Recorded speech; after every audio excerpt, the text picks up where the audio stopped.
اچھا سر، یہ پاکستان میں بھی اور ہم جو مسلم ممالک دیکھتے ہیں نا، یعنی مسلمانوں کے جہاں پر اقتدار، حکومت، سوسائٹی، ادھر سائنس اور ٹیکنالوجی میں بالکل زیرو یا بہت پیچھے ہے، جبکہ جو نہیں ہے مغربی ممالک. تو کیا یہ کوئی رکاوٹ کیا ہے، یا تو خدا کی طرف سے یا قدرت کی طرف سے یا جو بھی آپ نام دیں اس کی طرف سے کوئی ایسی تقسیم تو نہیں ہے کہ ان کو ان کے اندر یہ چیز پیدائشی طور پر ان کے اندر ڈال دی گئی ہے کہ وہی یہ سائنس اور ترقی ٹیکنالوجی میں ترقی کریں گے، آپ لوگ نہیں کریں گے، یا کوئی اور رکاوٹ ہے؟ یورپ اور امریکہ کی بات کیوں کرتے ہیں؟ چین کی طرف دیکھیں، انڈیا کی طرف دیکھیں، جاپان کی طرف دیکھیں، یہ سارے ملک بہت تیزی سے ترقی کر رہے ہیں سائنس اور ٹیکنالوجی میں. ہاں لیکن وہ وہاں سے لے کے کر رہے ہیں نا سر، نقل نہیں ہے زیادہ یہ چائنا میں. اور نہیں، میں تو اپنی اس پر تو بحث کبھی ختم نہیں ہو سکتی. وہ اب انڈینز کا یہ کہنا ہے، میں نہیں مانتا، لیکن ان کا یہ کہنا ہے کہ یہ ساری سائنس تو ہماری تھی، ہزاروں سال وہ تو پرانی. مسلمان بھی ادھر کہہ رہا ہوتا ہے جی. مسلمان بھی یہی کہتے ہیں، چائنیز بھی یہی کہتے ہیں، رشینز کہتے ہیں.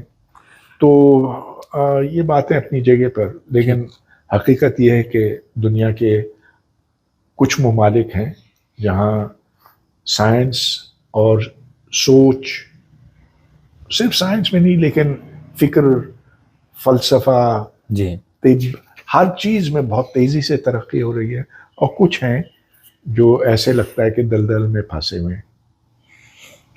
دلدل میں اس لیے ہیں کہ وہ سمجھتے ہیں اپنے آپ کو سب سے اچھا، سمجھتے ہیں کہ ان کے روایات، ان کا مذہب، ان کا رہنے سہنے کا انداز، اس سے وہ ہٹنا نہیں چاہتے ہیں. وہ کہتے ہیں کہ ہم ٹھیک ہیں، کافی ہیں. اور جب یہ جمود آ جاتا نا تو اس کے بعد پھر اس کو ہلانا بڑا مشکل ہوتا. جہاں تک مسلمان ملکوں کی بات ہے، ایک زمانہ تھا، وہ سنہرا دور جو کہ کب کا گزر گیا، 1000 سال پہلے گزر گیا.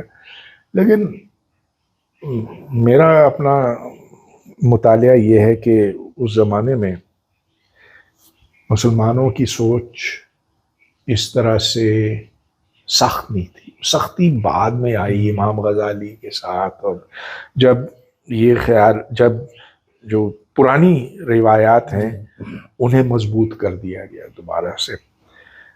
جو سائنس آئی تھی نا اسلام میں، وہ رسول صلی اللہ علیہ وسلم کے زمانے میں نہیں آئی تھی. اس کے 150 سال بعد یونان کی تہذیب سے جب ٹاکرا ہوا، جب دیکھا کہ اتنی خوبصورت کتابیں ہیں وہاں پر